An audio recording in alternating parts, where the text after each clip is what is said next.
dhaamsa toltuu dhihaadhaa beekumsa horattu. Qamadii facaaftee hin barbaadin xaafii gola lirmaa teessee hin eegin baarzaafi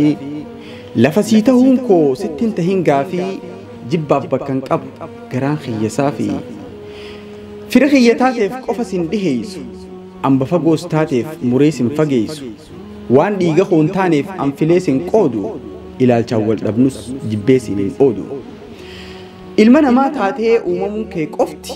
kabajaaf gahaadha ta'uun qabdu muftii haatee ciminfattee akka nama kamuu rakkattee si deesse dhugaansaan haalamu wanni waliin qabnu lakkaawwannu dila namaa gassi godhee maaliifin si fila shahaadaa qabaannaan inuu dabalata onneen koo siififee miiraan si simata anaafatis tokko ilmuma namaati ilaalchaan wal dhabuun waanuma jiraati oddeen an mormiteef jibbaa kee lallabu ir'ina kee soqee waan nuuf sin tarrabu yaadaan adda taaneef siin hin ja'u diina bakka wal gorfannu maaf jechaa wal miina maaliif wali buuna nuti qaama tokko bakka wal utubnu walitti taana rakkoo yaadaan adda taaneef siin hin ja'u diina bakka wal gorfannu maaf jechaa wal miina maaliif wali buuna nuti qaama tokko bakka wal utubnu walitti taana rakkoo hundi keenya deemnee aadamitti gallaa dhugaa osoo garruu maaliif goona ballaa sanduuqa ficcufnee bara dabraa dhufaa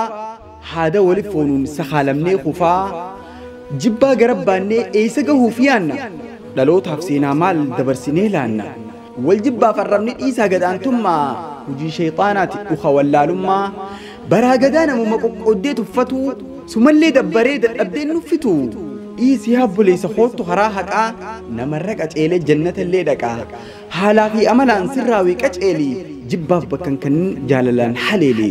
irraa ifee gadhu hiriyaa dabeessa nama rabbii ta'e naamusa qabeessa antanaasi gorsa akka obboleessaa gorsa kanaaf ragaan fidee sii dhiheessa qaamaa qalbiin hoottuu sirrin na caqasi gorsi koosii taanaan namaafis dabarsi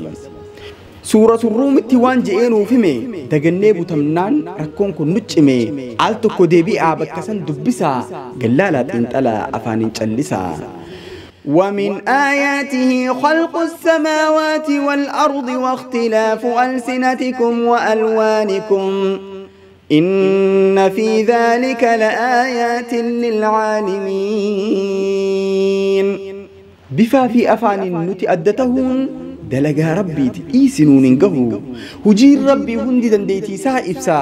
قرآنا والآنا مداتنا الإنسا الربرمو إفتاني ترين بيت وقارف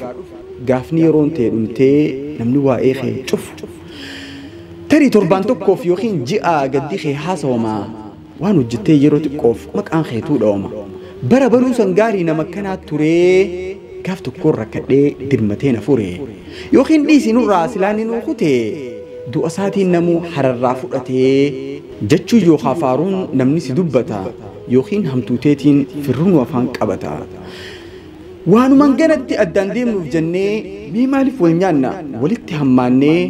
arra wajji nyaannee baru wal arrabsuu wal duuba naannooynee maqaa wal xureessuu harkata waliitiif gubannee hinaaffaa maaliif wal sakaalla deemnee karaa laffaa arrabaaf wal jibbaa fagotti dheeysinee kheyrii haa kuufannu hamtuu gaggeessinee akka baru qabrii qalbii takkaan ciifnu yaadannoolee gaarii wal bira taadhiifnu hunda keessanarraa rabbiifin jaaladha hadaraa yoondu du'aayina yaadadha